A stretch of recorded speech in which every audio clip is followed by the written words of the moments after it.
오늘 창세기 17장 말씀을 통해서 말씀을 깨닫는 지혜와 응답받는 기도의 은총이 우리에게 넘치게 되기를 원합니다. 어제가 설날이었는데요. 친지들, 가족들 많이 만나셨습니까? 네, 그래요. 이럴 때는요, 서울 계신 분들이 더 바빠요. 차라리 어디에 한 군데 지방에 시골을 내려가면 거기만 갔다 와도 큰일 했다 그러는데, 서울에 있으면 이 주변에 계신 분들을 안 찾아뵐 수가 없어요. 예, 어디 가지도 않는 것들이 이러시면서 안 찾아온다고 뭐라고 하시고. 저도 저희 목사님들 중에서 저만 이제 서울이고 다른 분들이 다 지방이셔서 주로 명절에 제가 서울을 지키는데요.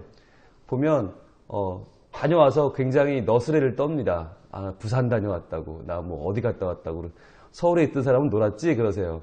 놀긴요 더 바쁩니다. 예, 서울 근교 다 다녀야 되는데요. 그런데 이 가족 친지들을 찾아가서 배워도 참 좋지만 누가 찾아와 주면 얼마나 좋습니까? 그죠? 힘들게 어렵게 찾아와 주어서 오랜만에 뵈러 오면 기쁘잖아요. 그런데요, 가족이 와도 좋고 친구가 와도 좋은데 하나님이 오시면 얼마나 좋을까요? 오늘 17장 이렇게 시작을 해요. 아브라함에게 하나님이 찾아오세요. 아브라함이 99세 때에 여호와께서 아브라함에게 나타나서 그에게 이르시되 나는 전능한 하나님이라. 너는 내 앞에서 행하여 완전하라. 이렇게 말씀하고 계세요. 근데 이 말씀이 굉장히 중요한 말씀이에요. 그래서 오늘은 이 말씀을 좀 보려고 하는데요. 자, 왜 99세 때에 오셨을까? 원문에 보면 여기 그리고라는 말이 붙어 있어요. 그리고 하나님이 99세 때에 찾아왔다. 그러면 바로 전절을 한번 볼까요? 16장 16절을 보면 하갈이 아브라함에게 이스마엘을 낳았을 때에 아브라함이 86세더라 그랬어요. 86세 때에 이스마엘을 낳고 99세 때에 하나님이 찾아오셨으니까 몇 년이 비죠? 13년이 비어요. 아브라함의 인생에서 이 13년은 성경이 기록하지 않고 있어요. 침묵하고 있어요. 왜일까요? 왜 아브라함의 믿음의 조상 아브라함의 인생 가운데 13년이 지어졌을까? 거기에 대해서 우리가 알려면 17절, 18절을 봐야 되는데요. 하나님께서 아브라함에게 다시 한번 오셔서 다시 한번 네가 만 왕들의 아비가 되고 민족들의 아비가 될 거라는 확신의 말씀을 다시 한번 주셨는데 거기에 아브라함이 이렇게 말하거든요. 아브라함이 엎드려 웃으며 마음속으로 이르되 백세 된 사람이 어찌 자식을 낳을까? 사라는 90세니 어찌 출산하리요? 하고 그 다음 보세요. 아브라함이 이에 하나님께 아뢰되 이스마엘이나 하나님 앞에 살게 되기를 원하나이다. 지금 아브라함의 관심이 어디 있어요? 하나님의 약속? 필요 없어요. 하나님의 언약? 필요 없어요. 하나님 저번에 귀찮게 좀 하지 마세요. 왜요? 이스마엘이 있잖아요. 이스마엘이나 좀 잘 크면 좋겠습니다. 하나님 자꾸 약속하시는데 저희 필요 없고요. 됐고요. 왜? 눈앞에 내 새끼가 있어요. 13살 된 내 너무너무 예쁜 아들 이스마엘이 있는 거예요. 그러니까 지금 이 13년이 왜 지어졌는가? 너무 예쁜 이스마엘을 보고 이스마엘 키우느라 13년이 다 가버린 거예요. 하나님이 그에게 주신 약속이 있는데 뭐라고 약속하셨어요? 너의 몸에서 아들이 날 것이다. 너의 몸이라고 하는 것 아브라함만 가리키는 게 아니잖아요. 아브라함과 그 아내인 사라 그 둘을 같이 묶어서 한 몸이잖아요. 성경은요. 남편과 아내가 두 몸이 아니라 한 몸이에요. 부모를 떠나 한 몸이 되었어요. 그러니까 너의 몸에서라는 말은 분명히 아브라함과 사라를 통해서인데 아브라함은 하나님 제발 귀찮게 좀 하지 마세요. 하나님 제발 무슨 아들이 태어날 거라는 등 저는 100세 다 됐고 우리 아내는 90세인데 어떻게 아들을 낳아요? 제발 좀 그 이상한 말씀 좀 하지 마시고 지금 눈앞에 있는 내 이스마엘이나 축복해 주세요 라고 하는 거예요. 그렇게 13년이라는 세월은 지나가 버리고 말았어요. 지워져 버리고 말았어요. 우리가 하나님의 약속에 귀 기울이지 않고 인간적인 방법으로 우리 계획을 동원해서 우리 방법을 진행할 때 그 날짜는요. 하나님 앞에서는 아무런 의미가 없는 거예요. 그 13년이 아브라함의 재산이 늘었을 수도 있어요. 그 13년이 아브라함이 사람들에게 더 덕망이 높아졌을 수도 있어요. 지역에서 통장 반장 다 해먹었을 수 있어요. 아무 상관은 없다는 거예요. 그거는 하나님 앞에서는 없는 날짜라는 거예요. 그 13년이 다 지워지고 13년을 기다리다 못해서 지금 하나님이 그 앞에 나타나신 것입니다. 나타나서 뭐라고 하십니까? 여호와께서 아브라함에게 나타나서 그에게 이르시되 나는 전능한 하나님이라. 무슨 말이에요? 야, 너 왜 날 못 믿냐는 거예요. 야, 너 왜 내가 누군지 자꾸 까먹냐? 나는 전능한 하나님이다. 내가 너에게 그 이스마엘 같은 그 아들 하나 내가 너에게 너의 몸을 통해서 사라를 통해 주시겠다고 말했는데 너 왜 못 믿냐는 거예요. 하나님은 그에게 몇 번이나 말씀하십니까? 반복해서 계속 말씀하시잖아요. 자, 저 하늘의 별을 봐라. 너 저 별 셀 수 있냐? 아니요. 저 별을 셀 수 없을진데 너의 후손도 저와 같을 것이다.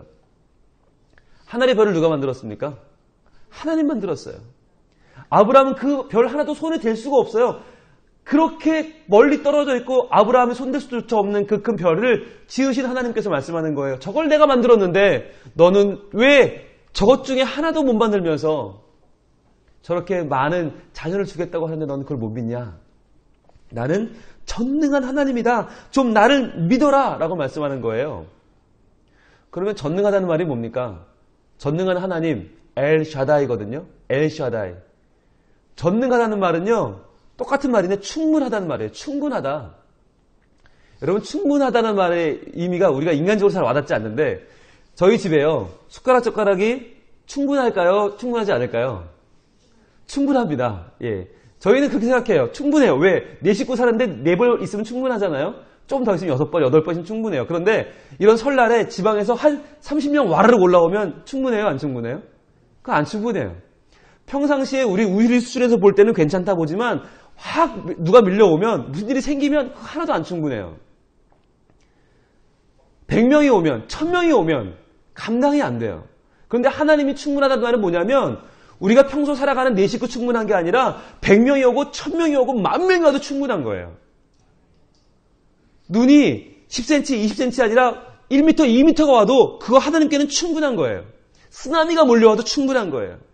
무엇이 와도 정말 혜성이 와서 지구랑 꽝 부딪혀도 충분한 거.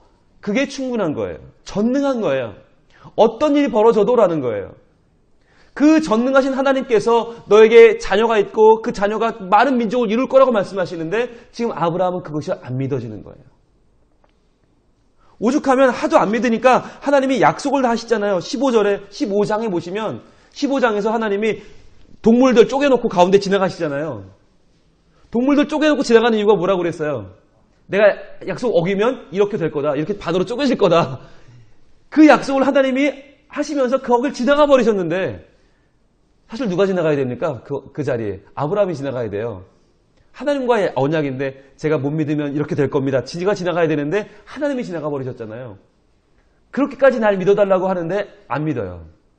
안 믿어요. 그래서 하나님이 그에게 나는 전능한 하나님이다. 나는 충분한 하나님이다. 날 좀 믿어라 말씀하시는 거예요. 그런데 거기다 대고 아브라함이 웃으면서 그렇게 말하죠. 저는 100세고 아내는 90세인데 어떻게 아들을 낳아요. 자, 이 웃음이 참 여러분 공감되지 않습니까? 하나님이 말씀을 주시잖아요. 새벽마다 말씀 주시고 주일날 말씀을 주시면 그 말씀 받을 때 우리가 어떻게 받아요? 예, 아멘으로 받지만 입으로는 아멘 하시고 속으로 어떻게 해요? 웃어요. 왜? 나는 내가 안다는 거예요. 나는 내가 잘 안다는 거예요. 하나님 아무리 이런 말씀 주셔도요. 글쎄요. 우리 중에 누가 한 명은 거기다 해당되는 사람이 있을지 모르겠는데요. 하나님 저는 아니잖아요. 아시잖아요. 그러는 거예요. 왜요? 내가 나를 아는데 하나님 나를 어떻게 알아요? 라는 거죠. 참 재미있죠? 하나님이 나를 지으셨는데 지음받은 나는 나를 잘 안다고 생각하는데 하나님은 나를 모를 거라고 생각해요. 그런데 이것이 신앙의 분수령입니다. 내가 나를 안다라고 생각하면 나의 믿음은 발전이 없어요. 그런데 나보다 하나님이 나를 안다라고 생각하면 그때부터 우리 믿음에 발전이 생겨요. 왜냐하면 말씀이 살아서 내 말씀이 돼요. 말씀이 이루어질 거라는 게 믿어져요. 그렇게 될 것 같아요. 그렇게 살게 돼요. 말씀이 안 믿어지는데 어떻게 말씀대로 살아요? 말씀이 믿어지면요. 그때부터 말씀대로 사는 것이 하나도 어렵지 않아요. 말씀이 안 믿어지니까 그대로 살기 너무 어려운 거예요. 오늘 이렇게 말씀하세요. 나는 전능한 하나님이라. 다음 뭐라고 하세요? 너는 내 앞에서 행하여 완전하라. 그런데요. 어떻게 완전해요? 우리가. 참 부담스러운 말씀을 주시네요. 하나님이 전능한 건 알겠는데 하나님 저는 전능하지 않아요. 어떻게 제가 완전해요? 라고 묻고 싶어요. 그런데요, 여기서 무슨 말씀이냐면 더 중요한 건 그 앞에 있는 말씀이에요. 너는 내 앞에서 행하여가 더 중요한 거예요. 내 앞에서 행하면 너는 완전할 수 있어 라는 거예요. 우리가 하나님 앞에서 행하면 하나님 어디 계신 거예요? 우리 뒤에 계세요. 뒤에. 그죠? 하나님이 뒤에 있고 하나님 내 백그라운드가 되시고 하나님이 내 뒤에서 응원하시고 난 앞에서 뛰는 거예요. 그러니까 우리가 하나님 앞에서 있기만 하면 우리는 완전해요. 여기서 완전하다는 말이 탐임이라는 말인데 탐임은 뭐냐면 요즘은 레위기 배우잖아요. 레위기 하나님 앞에서 흠없는 재물이다라고 할 때 흠없다는 뜻이 탐임이에요. 그러니까 재물이 완전할 수 없잖아요. 그러나 상처 없고 이게 아프지 않고 병들지 않고 괜찮으면 흠이 없다라고 해주잖아요. 그것처럼 우리가 하나님 앞에서 뛰기만 하면 하나님이 우리를 흠없다, 완전하다라고 보아주신다는 것입니다. 우리가요, 하나님을 믿잖아요. 하나님을 믿어요. 그러면 어떻게 살아야 돼요? 그 하나님 앞에서 달려가면 되는 거예요. 그 하나님 앞에서 살면 되는 거예요. 그 말씀이 내게 이루어지이다 믿으면 달려가면 되는 거예요. 한 가지만 더 알려드릴게요. 여기 보시면 아브라함이 99세 때에 여호와께서 나타나시잖아요. 여호와 한번 동그라미 해보실래요? 여호와가 나타나시는데 그분이 뭐라고 하시냐면 나는 전능한 하나님이라 그래요. 하나님 한번 동그라미 쳐보세요. 자, 여호와와 하나님 같은 말인가요? 다른 말인가요? 같아요? 그럼 왜 다르게 썼어요? 성경에 여호와라고 쓰고 하나님이라고 썼을 때는 분명히 이유가 있을 거 아닙니까? 왜 다르죠? 여러분 설날 연휴 아침에 나오셨는데 이것만 아셔도 오늘 여러분 굉장히 크게 얻어가시는 건데요. 여호와와 하나님은 같지 않습니다. 성경에서 여호와라고 쓸 때와 하나님이라고 쓸 때는 상당히 다릅니다. 하나님은 누구냐면 먼저 여호와는 누구냐면 여호와는 우리와 관계를 맺고 언약을 맺고 우리와 함께 교제하며 살아가시는 하나님을 말할 때 여호와라고 적어요. 여호와는 항상 우리와 관계가 있는 분이에요. 우리를 친하게 보시고 우리를 아끼시는 분이에요. 관계가 아주 오밀조밀한 분이 여호와예요. 그분을 말할 때 그런 하나님을 말할 때 여호와라고 관계적인 하나님 말할 때 여호와라고 적어요. 그럼 하나님은 누굴까요? 하나님은 엘 또는 복수로 하면 엘로힘이거든요. 엘샤다이잖아요. 전능한 하나님. 하나님 엘이라고 말할 때는 뭐냐면 그 하나님은 능력이 있는 분, 천지를 창조하신 분, 우리와는 멀리 떨어져 있는 초월자 하나님. 어마어마하게 크신 분이에요. 그러니까 창세기 1장에서 천지를 창조하는 하나님은 여호와예요, 하나님이에요? 하나님이에요. 그렇죠? 태초에 하나님이 천지를 창조하시니라 할 때는 브리스트 바라 엘로힘이라고 할 때는 엘로힘 엘 전능한 하나님이 나와요. 그런데 그 하나님이 2장에 가면 창세기 2장에서 사람을 지을 때 사람을 자기 형상대로 오밀조밀하게 지어요. 그 하나님은 하나님일까요? 여호와일까요? 여호와예요. 그래요. 그러니까 성경을 읽으실 때 하나님이라고 나오면 그 하나님은 전능하신 분, 위대하신 분, 능력이 많으신 분 이렇게 읽으면 되고요. 여호와라고 말하면 나를 사랑하시고 나를 귀히 여기시고 나와 언약을 맺는 분이라고 이해하시면 돼요. 그러니까 하나님이 아브라함이 나타날 때는 누구로 나타나셔요? 여호와, 야훼, 여호와 하나님으로 나타나세요. 관계를 맺는 하나님, 아브라함을 너무너무 사랑하시고 아브라함에게 약속을 주고 싶은 그 하나님이 나타나시는데 지금 그 하나님으로 나타나니까 아브라함이 그 하나님 관계는 물론 좋지만 믿지를 못해요. 그에게 말하여 나는 전능한 하나님이다. 엘샤다이다라고 말씀하는 거예요. 하나님은 우리에게 두 가지 모습으로 다가오십니다. 하나는 여호와의 모습으로 우리를 사랑하시고 우리를 아끼시고 우리를 더 이 세상에서 잘 되기 원하시는 그 하나님, 축복을 주시는 그 하나님. 그런데요, 그 하나님으로 끝나지 아니하고 하나님은 엘샤다이, 전능한 하나님으로 우리에게 다가오세요. 왜냐하면 우리의 모든 삶을 하나님의 뜻대로 이루어주기 위해서 그러신 것입니다. 우리가 이제 어제 구정이니까 설날이니까 새로운 한 해를 시작하는데요. 그 새로운 한 해를 누구와 함께 시작하시겠습니까? 여호와 하나님, 나와 함께 하시는 분, 나를 사랑하시는 분, 나를 기가 막히게 아시는 분, 그러나 동시에 그 하나님은 나의 삶을 온전히 이룰 수 있는 분.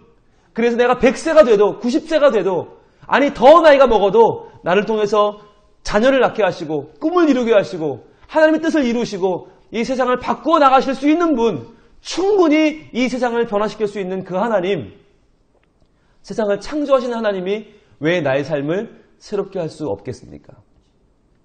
우리가 아침에 가지고 나온 기도 제목들, 꿈들, 소망들, 소원들 다 하나님 앞에 온전히 아뢰십시오. 웃지 마세요. 하나님 저는 안 돼요 라고 웃지 마시고 믿으시고 하나님 제가 될 줄로 믿습니다. 전능한 하나님께서 엘 샤다이 충분한 하나님께서 나의 삶을 인도하시면 나의 삶은 올 한 해 이전과는 다른 한 해가 될 줄로 믿습니다.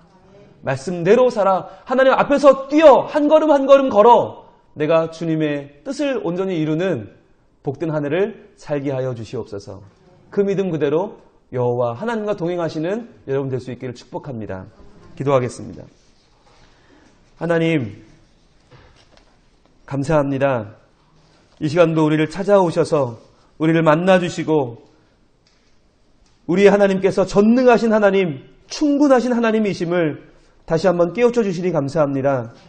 오늘도 우리를 주님의 전으로 인도하시고 만나주시고 기도하게 하시는 주님을 따라서 우리의 연약한 생각, 계획에 치우쳐 살지 않게 하시고 하나님 말씀을 따라 힘찬 발걸음을 걸어가는 새해 첫날 되게 하여 주시옵소서.